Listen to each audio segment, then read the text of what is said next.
Everyone. तो unit 13 amines का आज हम इंडेक्स क्वेश्चन नंबर 13.8 को सोल्व करने वाले हैं। तो आइए सबसे पहले हम क्वेश्चंस को पढ़ लेते हैं। क्वेश्चन में क्या दे रखा है? Right structures of different isomers corresponding to the molecular formula C3H9N. Write IUPAC names of the isomers which will liberate nitrogen gas on treatment with nitrous acid.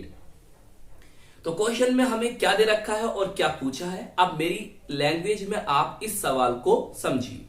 देखिए हमारे पास है मोलिक्यूलर फॉर्मूला है, एक कंपाउंड है जिसका मोलिक्यूलर फॉर्मूला है C3H9N।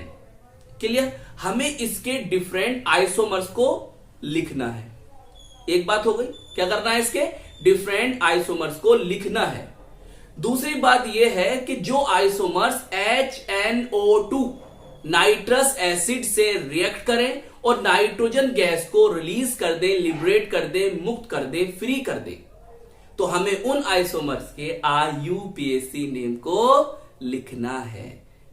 Clear? तो आइए फिर शुरू करते हैं आज की अपनी ये वीडियो। देखिए हमें कंपाउंड दे रखा है और जिसका मोलिकुलर फॉर्मूला है C3H9 और ये N। क्लियर? अब देखिए हम कैसे पहचानेंगे कि भाई इसमें कितने आइसोमर्स हैं। सबसे पहले तो हम ये जान लें कि आइसोमर होते कौन है। देखिए जैसे कि हम जानते हैं कि आइसोमर उन्हें कहते हैं, वो कंपाउंड्स होते हैं कि जिनके मॉलिक्यूलर फॉर्मूला तो सेम होता है लेकिन स्ट्रक्चरल फॉर्मूला डिफरेंट होता है, तो वो एक दूसरे के आइसोमर होते हैं। क्लियर? तो हमें क्या करना है? हमें ये करना है कि भाई मॉलिक्यूलर फॉर्मूला तो हमारा यही है, जितने भी हम आइसोमर बनाएं सबका मॉलिक्यूलर फॉर्मूला यही हो कि उसमें 3 कार्बन हो, 9 हाइड्रोजन 9 हाइड्रोजन हो और एक क्या हो? नाइट्रोजन हो, लेकिन उनकी स्ट्रक्चर क्या हो? डिफरेंट हो। जब भी वो क्या कहलाएंगे? आइसोमर ही कहलाएंगे। क्लियर? अब हम क्या करें? हम इतना तो इसे देखकर जानते हैं कि ये हमारी कौन है? एक एमीन है। क्लियर? और एमीन हम देखें तो primary amine, secondary amine, tertiary amine. अगर हम इस फॉर्मूले के अंदर प्राइमरी 1 डिग्री, सेकेंडरी 2 डिग्री और टर्शरी 3 डिग्री एमीन्स को अगर हम इस फॉर्मूले में देखें तो हम ये जान पाएंगे कि भाई इसके अंदर कितने एमीन्स हैं। अब प्रॉब्लम ये आती है, सर हमें कैसे पता कि कौन सी प्राइमरी होती है, उसकी पहचान क्या है, सेकेंडरी की पहचान क्या है और टर्शरी की पहचान क्या है? बहुत सिंपल वे में आप इस बात को याद करो कि आप कैसे पहचानोगे कि 1 डिग्री, 2 डिग्री, 3 डिग्री एमीन आपकी कौन सी है। देखिए मैं एक फॉर्मूला लिखता हूं आपके सामने। भाई आप सब जानते हो ये कौन है? हमारी अमोनिया है, NH3 है। इसमें आप क्या देख रहे हो? इसके अंदर आप देख रहे हो कि सर 3 नाइट्रोजन इससे अटैच है। बोलो समझ में आ रही बात? बिल्कुल सिंपल समझो, बिल्कुल सिंपल वे में। तो आपको क्या करना है? देखिए एक हाइड्रोजन को हटाइए और एक कार्बन को लगाइए। मतलब क्या हुआ? मतलब ये हुआ कि अगर नाइट्रोजन एक कार्बन से जुड़ी है, नाइट्रोजन एक कार्बन से जुड़ी है और नाइट्रोजन के पास क्या है? 2 हाइड्रोजन है। नाइट्रोजन अगर एक कार्बन से जुड़ी है तो आप कह दो ये प्राइमरी एमीन है, मतलब 1 डिग्री एमीन है।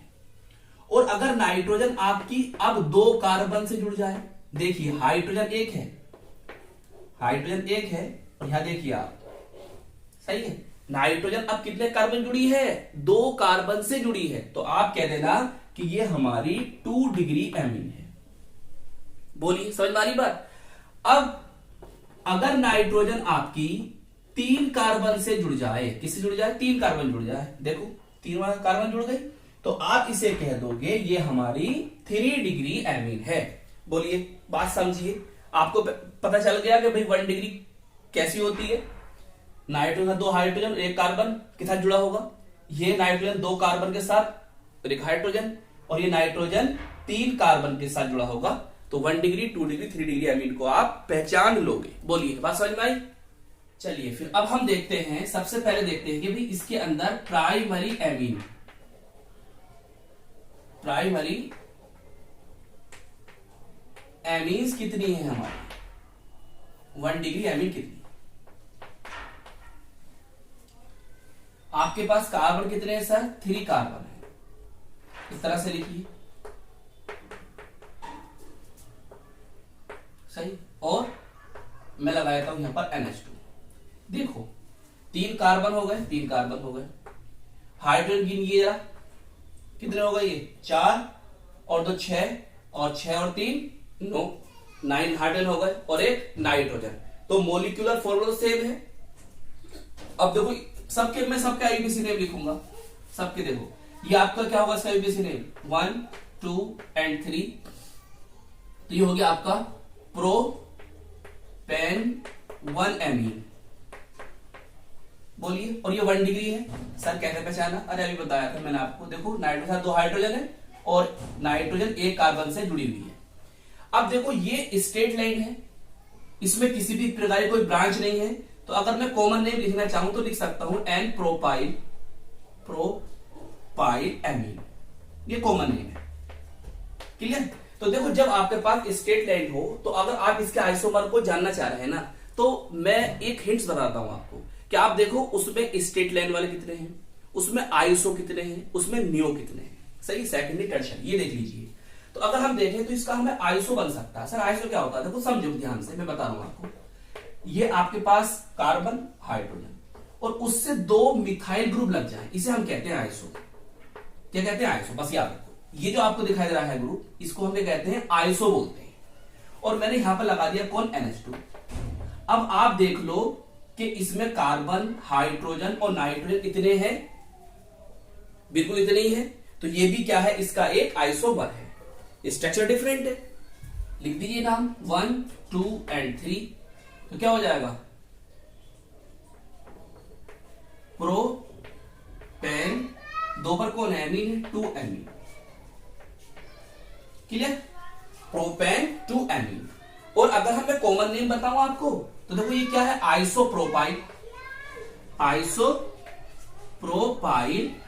एमीन, बोलिए। तो इसके अंदर केवल 2 प्राइमरी एमीन हो सकते हैं, तीसरी होगी नहीं, खुद चेक कर लीजिए। अगर मैं इसे यहां लिख देता हूं तो क्या होगा, कोई फर्क नहीं पड़ने वाला। देखो ये भी तो 1 डिग्री एमीन ही है आपकी, यहां लिख देता हूं 1 डिग्री, क्लियर। देखो NH2 एक कार्बन जोड़ा हुआ है, सही है। चलिए अब देखते हैं इसके अंदर कितनी सेकेंडरी एमीन है, ये रफ कर देते हैं। तो चलिए अब देखते हैं हम क्या इसमें सेकेंडरी एमीन कितनी है। तो सेकेंडरी एमीन की आपको पहचान है ही, क्या पहचान है कि नाइट्रोजन जो होगी वो 2 कार्बन से जुड़ी हुई होगी। भाई नाइट्रोजन हमने लिख दिया इस तरह से, उसके साथ चलो एक हाइड्रोजन ऊपर दिखाओ, चलो है दिखाया थे, हाइड्रोजन है जुड़ा हुआ, इधर से कार्बन जुड़ा हुआ होगा, इधर से भी कार्बन जुड़ा हुआ होगा। आपके पास कितने कार्बन है सर, 3 कार्बन है।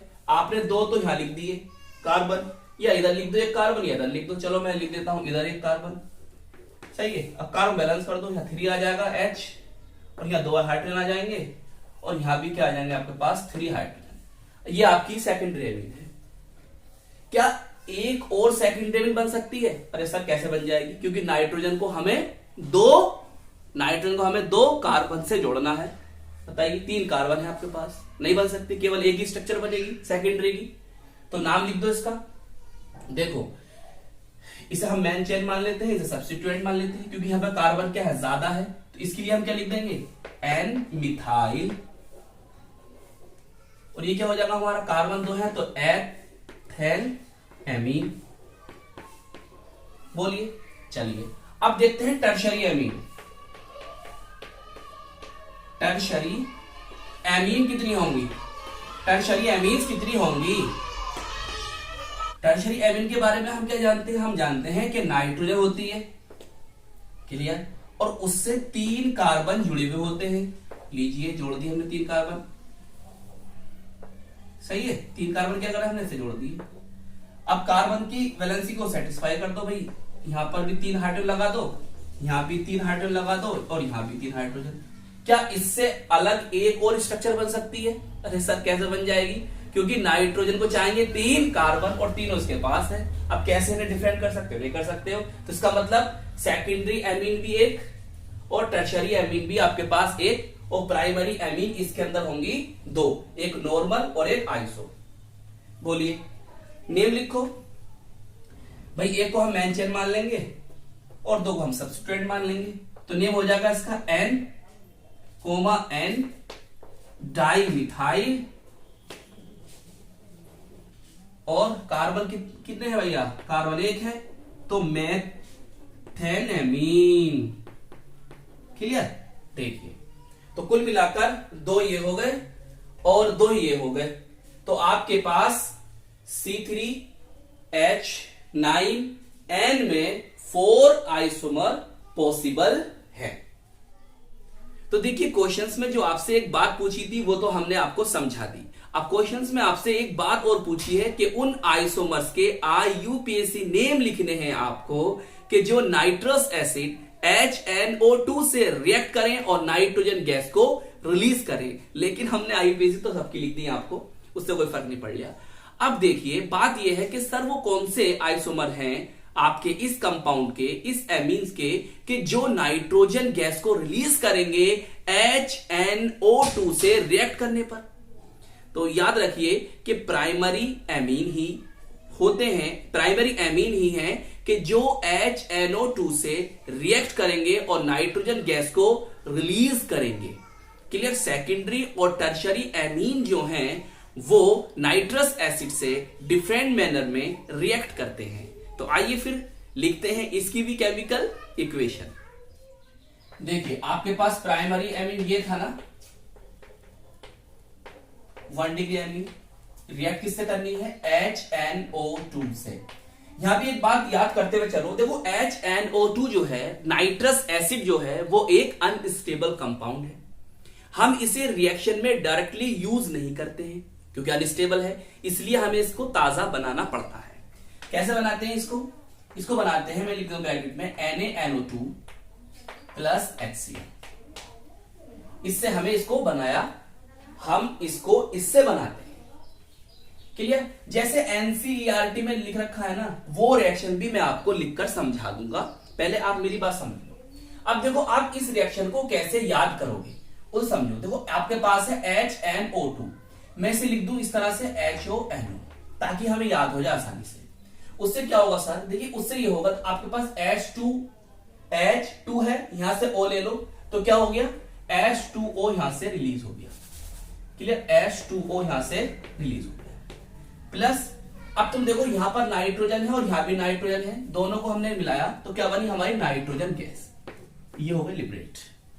क्लियर? अब देखो क्या बचता है आपका, इसका रोल खत्म हो गया और यहां से इसका रोल खत्म हो गया। बचा ये, इसको लाकर यहां पर लिखिए तो क्या होगा? CH3CH2OH। क्लियर? सॉरी, एक हाइड्रोजन कार्बन लिखा U। बोलो समझ में आई बात? IUPAC नेम लिख दूं प्रोपेन-1-ऑल या प्रोपेनॉल भी लिख सकते हो। क्लियर? कॉमन नेम बता दो, चलो ये भी लिख देता हूं यार।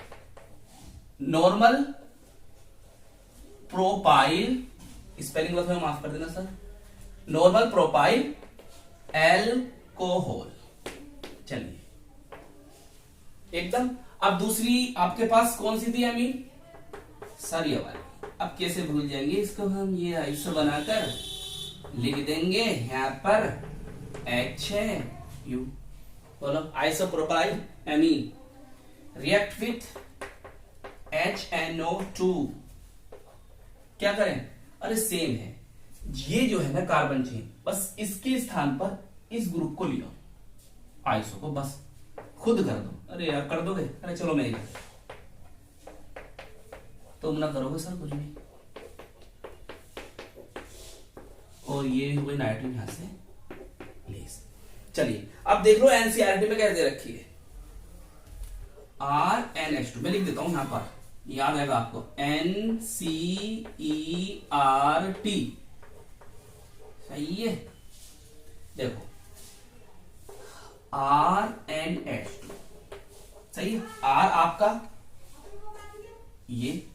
या R आपका ये, जो भी चाहो लिख सकते हो, वो करना आपको खुद, प्लस HNO2। क्लियर? बनाया किससे आपने इसको? NaNO2 प्लस HCl, दिखाई दे रहा है ना, HCl। चलिए आगे चले, देखो यहां पर कंपाउंड बनेगा RN2 पॉजिटिव Cl नेगेटिव, यह अनस्टेबल कंपाउंड होता है। ये कौन है? Diazonium salt. ये कार्बन चेन जो एलिफेटिक है, तो एलिफेटिक डाईएजोनियम सोल्ट।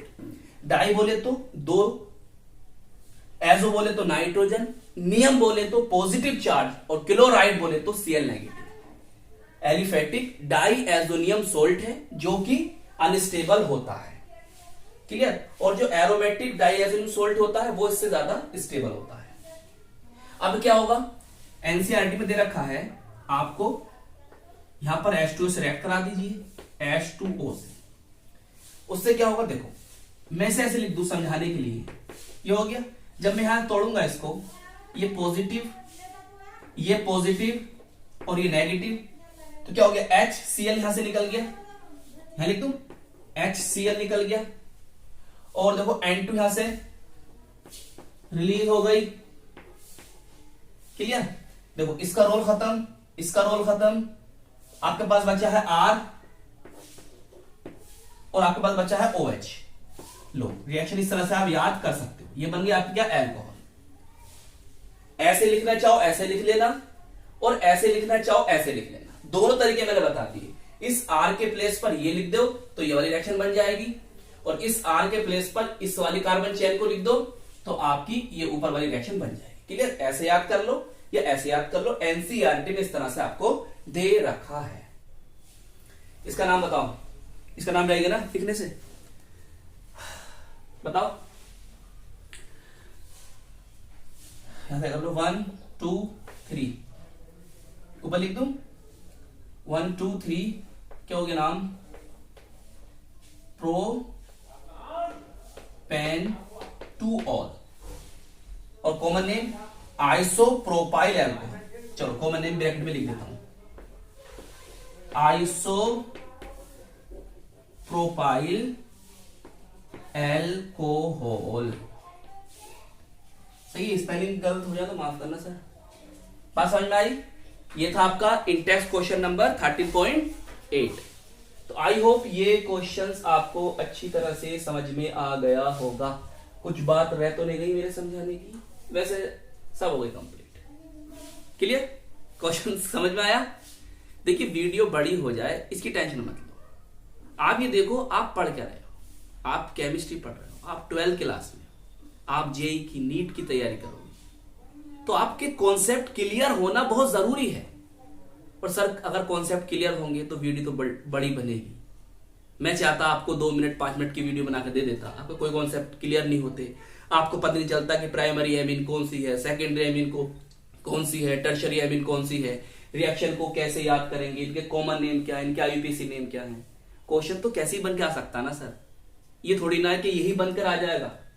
आपसे उसका नेम पूछ ले भाई। अगर मैं आपसे कहूं कि रिएक्शन यही बनकर आपके आ जाए, आपसे एग्जाम में पूछ ले भाई, आपको रिएक्टेंट दे दे और आपसे कोई प्रोडक्ट यहां से डिसअपियर कर दे और पूछेगा भाई यहां बताओ यहां क्या बनता, बोलो।